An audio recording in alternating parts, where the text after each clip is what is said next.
everyone, it's Robin Dudley House, the Artsy Bohemian, here in my studio in Los Angeles, California.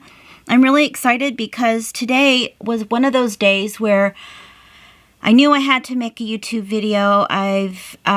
It's been about a month, and I wanted to kind of keep the theme going with the Shabby Blue tutorial that I've been working on.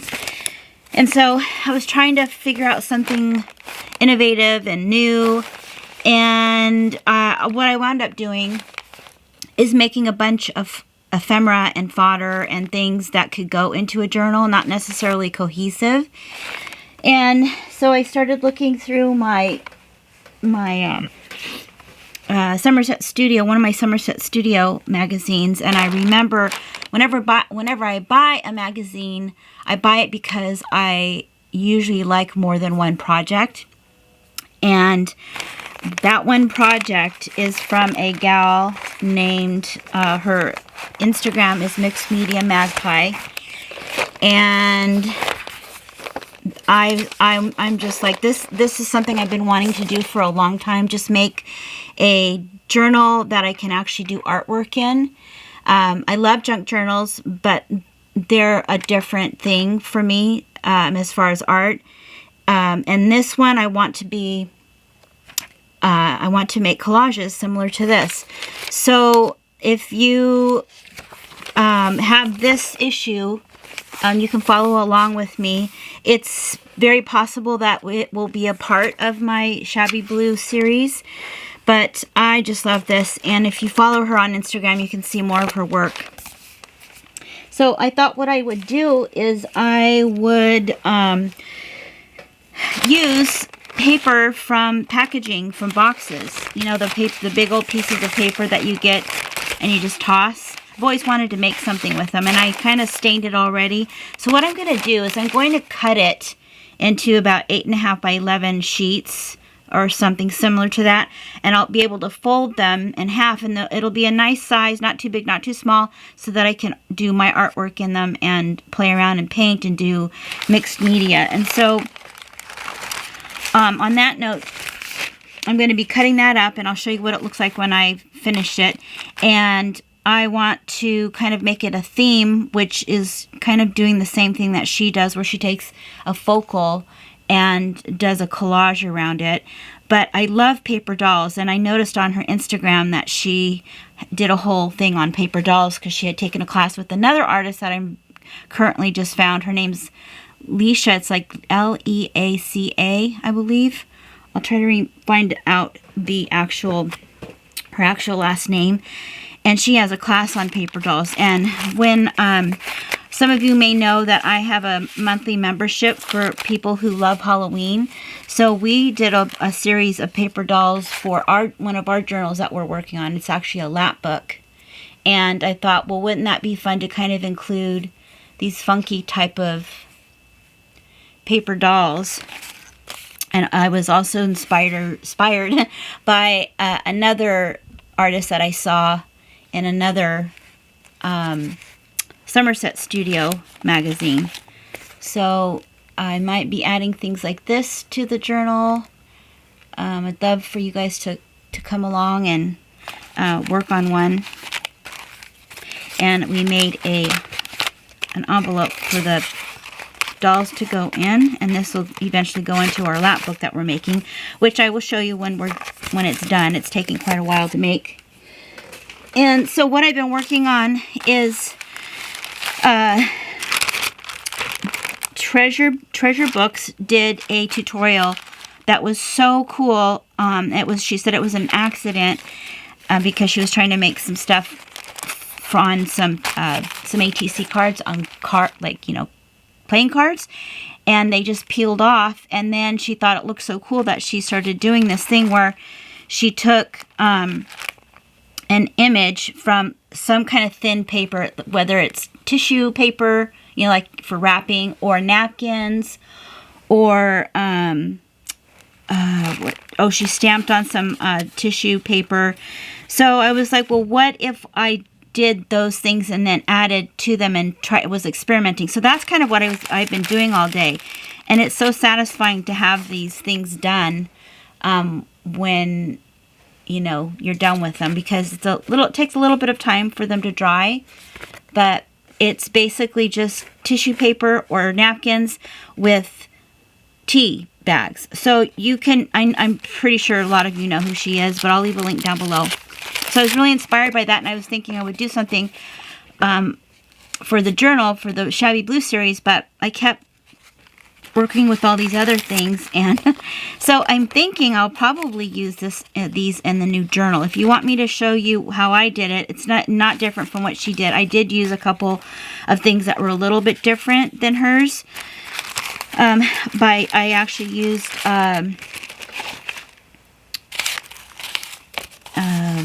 coffee filter to see how that would work, because I googled tea bag papers. I didn't want to have to make tea or, you know, cut open tea bags because I didn't have that many.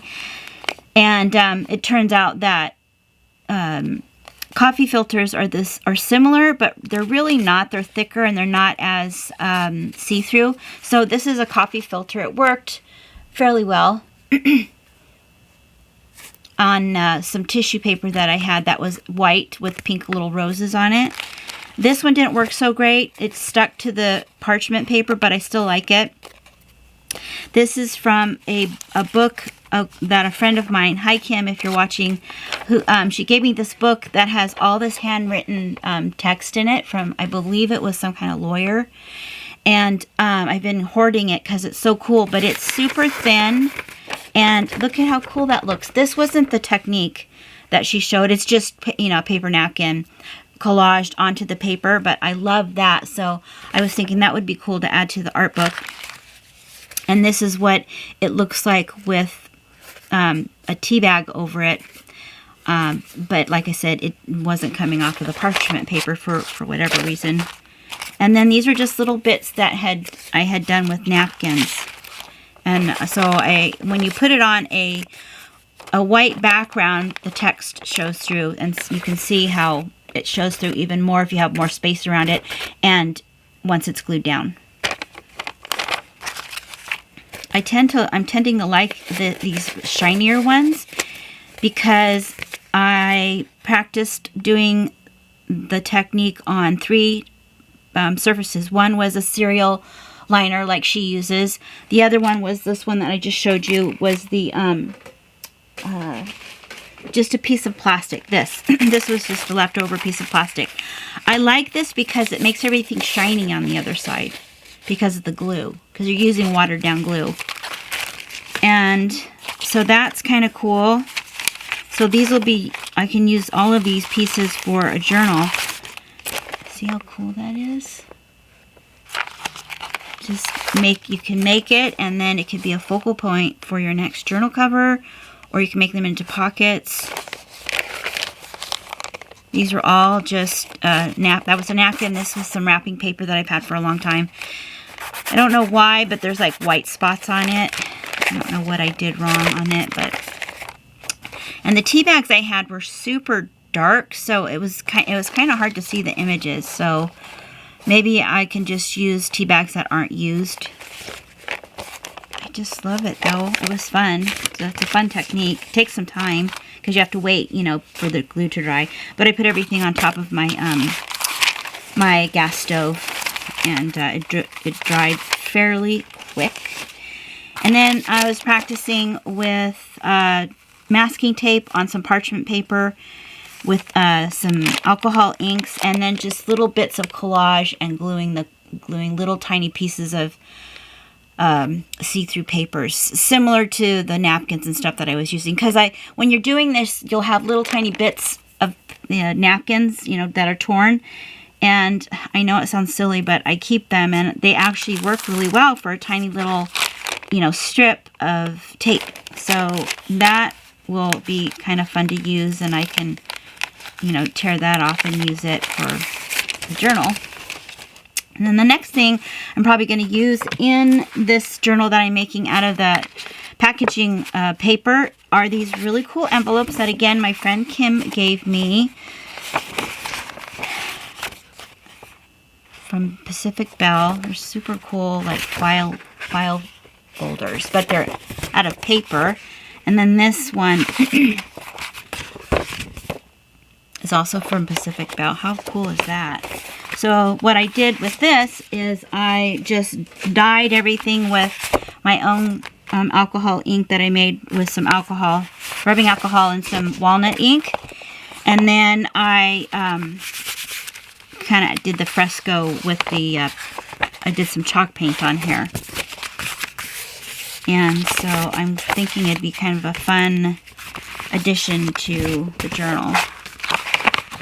So this is food for thought for you guys to gather some of your supplies, and you could just use mixed media paper if you wanted to, and then cover it with some lined paper. I'm thinking of adding lined paper and some text, paper from books, old books, to the journal once I make it.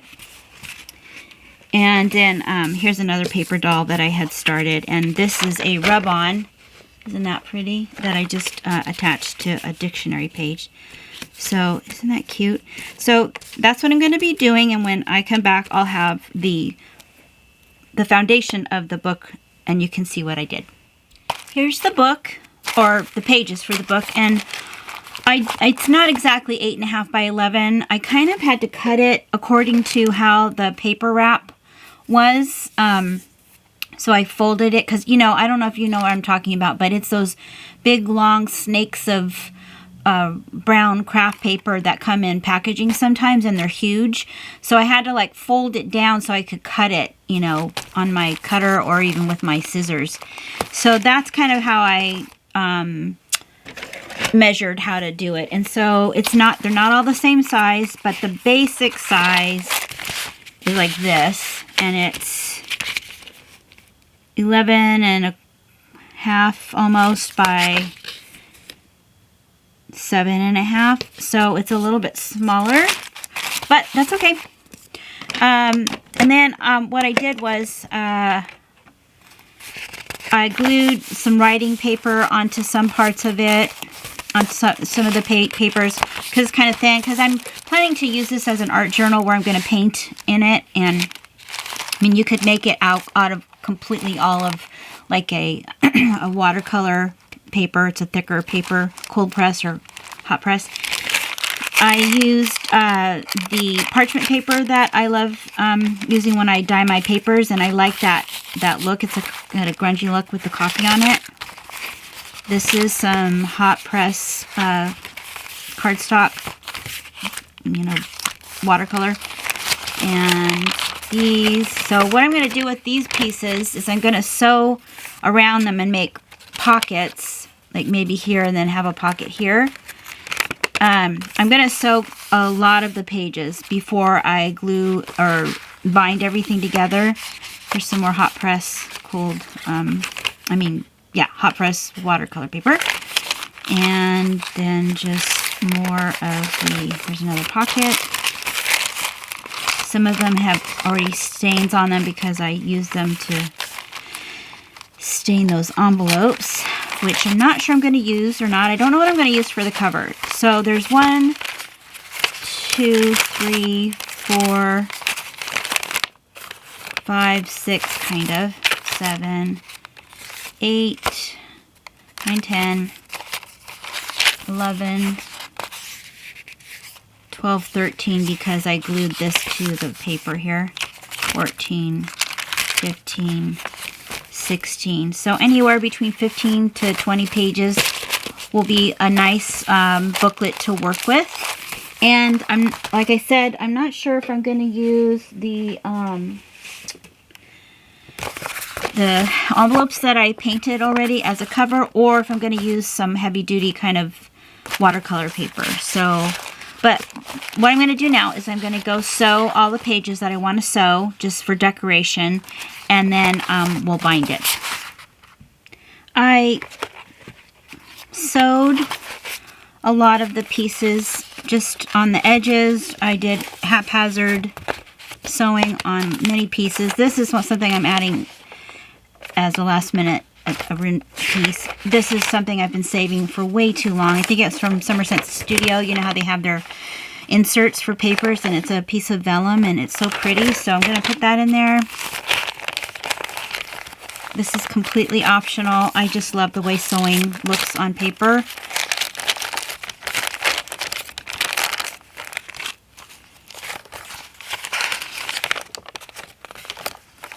And of course, a lot of this, there's going to be a lot, this is like the very first layer. There's going to be layers of paint, inks, rubber stamping probably, tissue.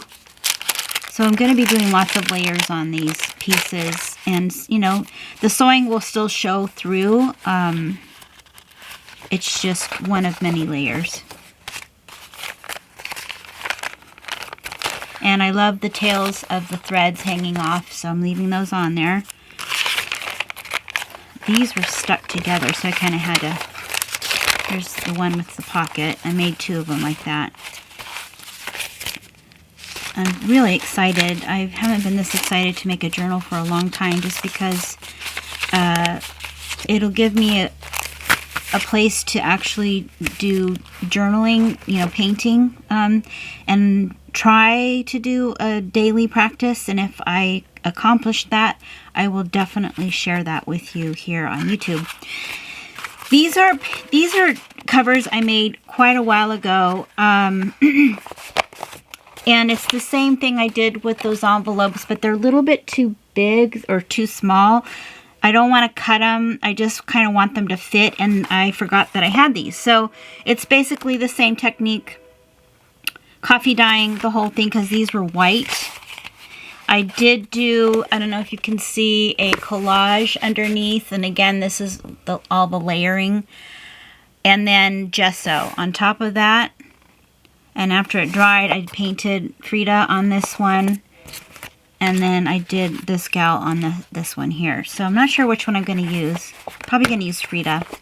It's the same thing. And then the cool thing is there's pockets, so I can add things to the journal as I go. If you want me to show you any of these techniques, I will be happy to, if you wanted to do something kind of artsy like this. And don't be intimidated by faces. There's lots of companies that have stencils that you can use. As a matter of fact, I think this was an outline of a Frida face, and I just did all the extra on there. This one was freeform. And I'm going to be using Hug Snug as a binding. I love the way that it looks, so I'm going to be using just black, just so I can kind of I can use whatever colors I want in the journal. For those of you who don't know, this is a company called Zipper Stop, but they're known for their rayon ribbon. You get 100 yards, and it's fairly inexpensive. At the time of this video, I think they're, I don't even know. I just have a ton of it, so I use it a lot in different colors. So now what we're going to do is we're going to just make one signature. You could make several signatures. It would just make your binding different on the cover. I don't want to do that. I like seeing these other artists that I've been watching making lots of mini journals with just one signature. So I'm going to kind of put these together and see how I like them.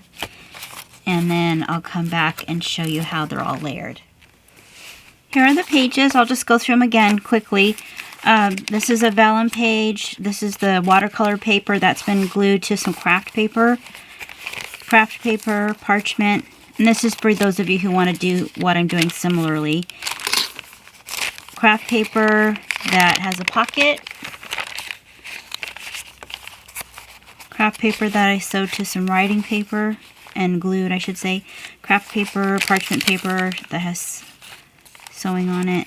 Writing paper that's glued and sewed onto some craft packaging paper. More packaging paper, another pocket, and the watercolor paper. And in the center, I'm not sure if I'm going to put it here or on the outside. I think I'm going to do it on the outside. So when you're working with this, and also the cover, this is the cover. When you're working with all these wonky shapes of papers, you kind of have to make sure that they're going to get holes punched into them, so they'll be bound correctly. So in other words, you don't want this down here. I mean, it's probably going to be fine because I'm going to be doing 5 holes. If you were just to do 3 holes, only 2 of them would be punched. So you see what I'm saying? So go ahead and kind of make sure they're lined up as much as you can, and then do this. Now, my envelope is bigger than my book. I don't care. I kind of like it like that. But that's also a consideration. So I'm going to have to line that up because we're going to be using clips. These are super strong clips, and you want them to be able to clip onto all the layers as much as possible. So what you're going to do is you're going to take all your papers. First of all, you're going to take a strip of paper about 2 inches wide, and because this book is, I'm just going to be using the width of the pages. I'm not going to be using the width of the journal itself. Typically, that's what you would do, but this is a little bit different. So I'm just going to use the pages to measure my template so that I can poke holes in the signature and the cover all together. So this is approximately 7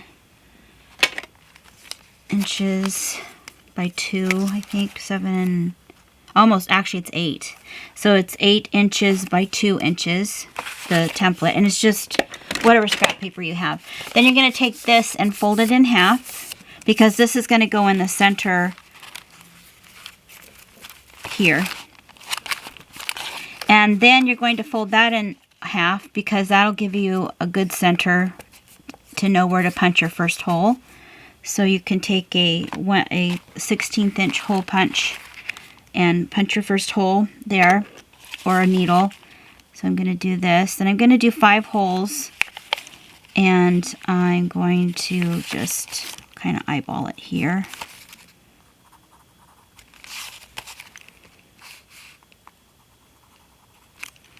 So I have 1, 2, 3, 4, 5, and I'm going to punch holes. This is just a little 1/16 inch hole punch.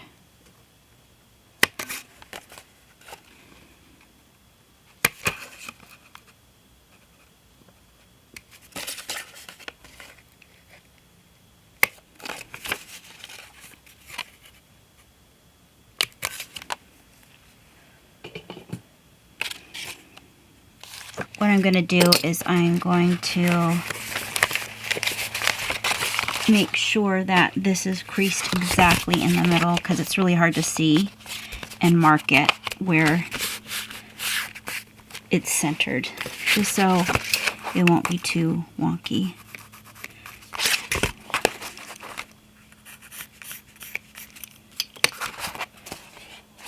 Okay, let's try that again.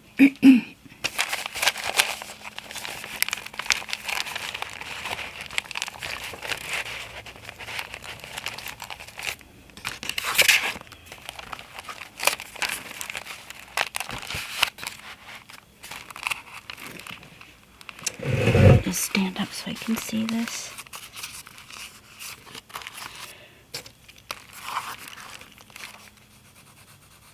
Let's see, that's off. This is the thing. Sometimes this works like a charm in the very beginning, and sometimes it doesn't. It takes a long time. At least it does for me. So if you have found that that's true for you, know that I think it's fairly universal. It's not the funnest part of making journals.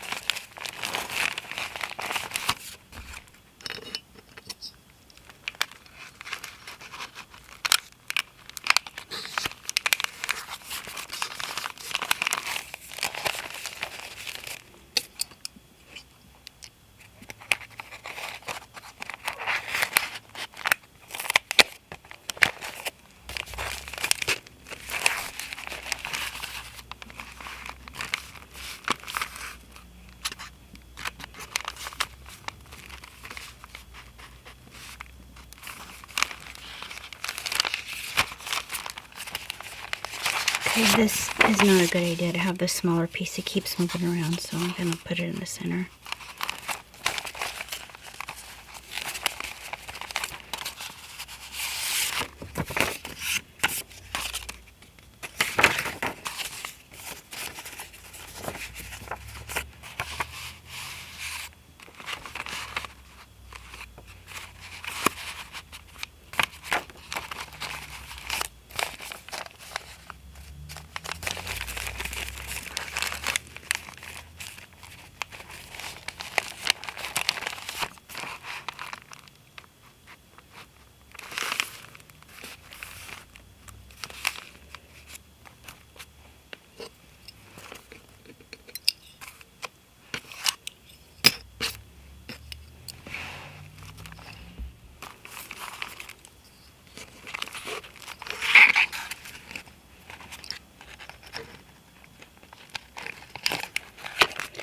Okay, it's on there. So now what you're going to do is you're going to punch holes, and hopefully it'll go all the way through. I'm using a mat underneath, or you can use an old book or whatever. I'm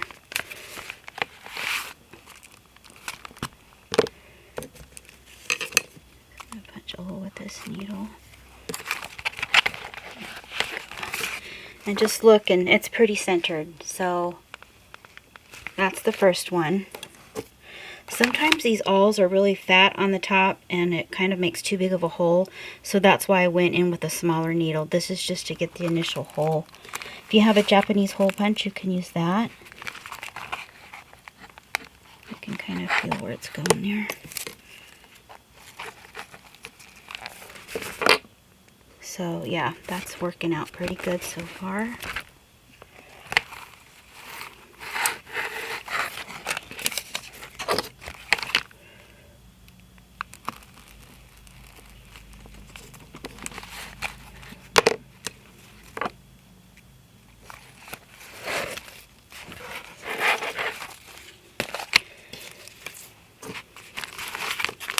So I'm standing up the whole time to make sure everything looks fairly even.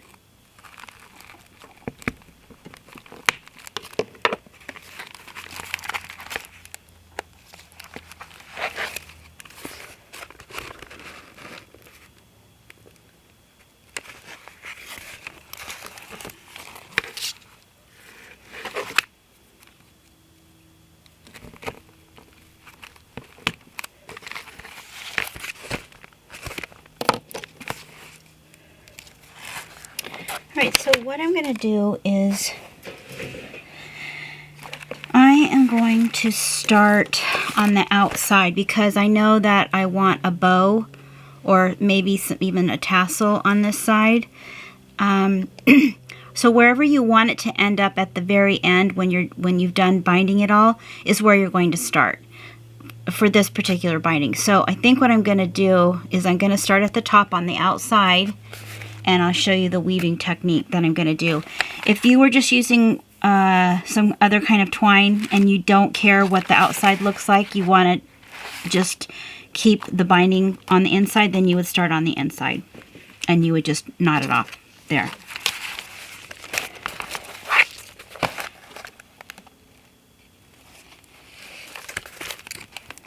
This is a pretty long needle. This is not normally what I use, it's just what I had. And this is what happens too. So it's going to get stuck because this is a really kind of a heavy, not a heavy, but it's a thicker or a wider ribbon. So I'm going to get my pliers so that I can pull it. All this stuff. So I'm going to leave a little bit of a tail. And I'm going to have to go under this so I don't sew that down. So there's the first. And this is about 1 yard long. I'm hoping it'll be long enough. If it's not, I might have to pull it out, but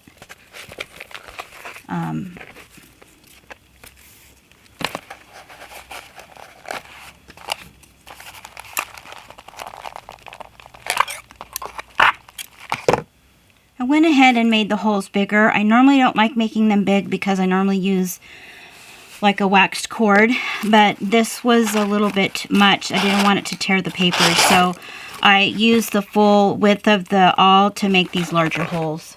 So if you're going to be using a thicker, a wider ribbon, then you might want to consider doing that.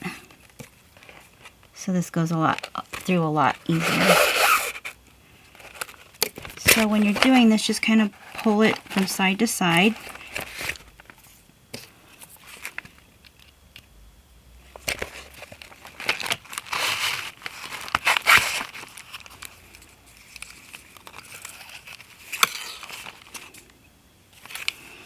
Now what you have to do is take the end of your eye of the needle and put it through that hole again. If you don't, you're going to pierce the ribbon.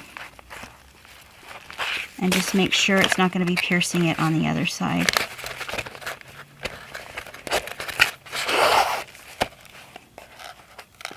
Uh-oh, I sewed that on there.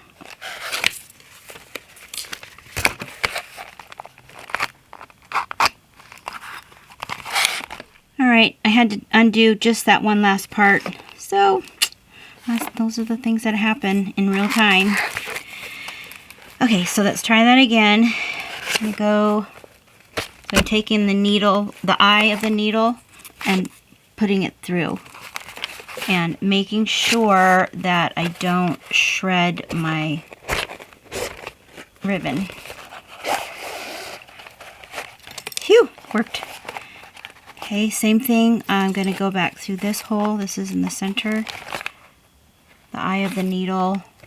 Look on this side. And you're probably wondering, I forgot to take this off, but I actually didn't. It just tears right off. That's why paper is nice to use. You can, once you're done, you can take it off. Just tear it off.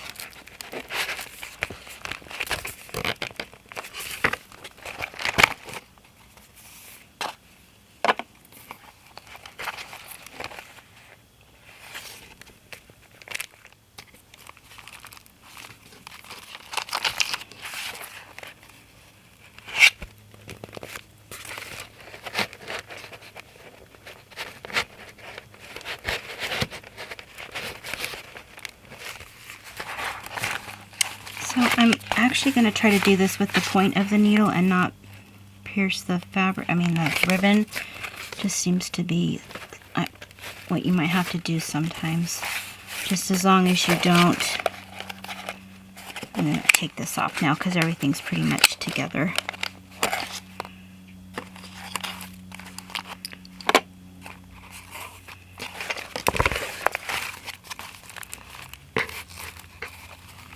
This tight, and then we're almost done.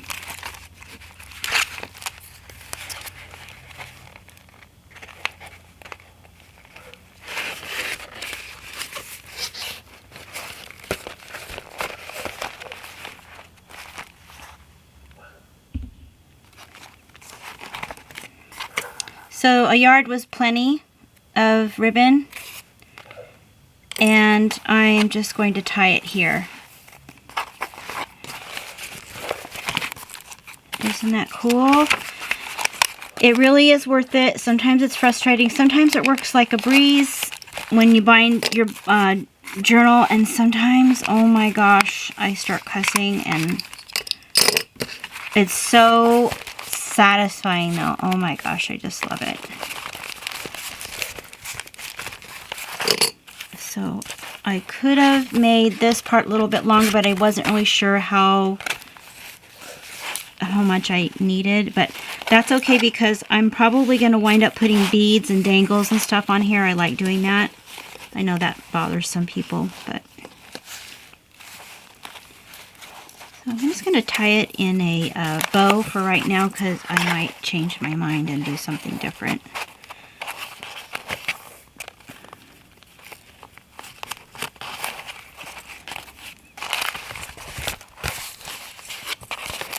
There you go. You have something ready to play with. You have pockets. Isn't this just great? This is the fun part now of playing with your art journal.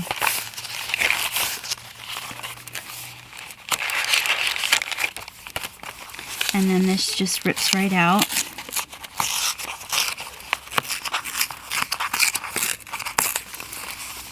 See? And now you have an art journal, an Artsy junk journal that you mostly use repurposed papers.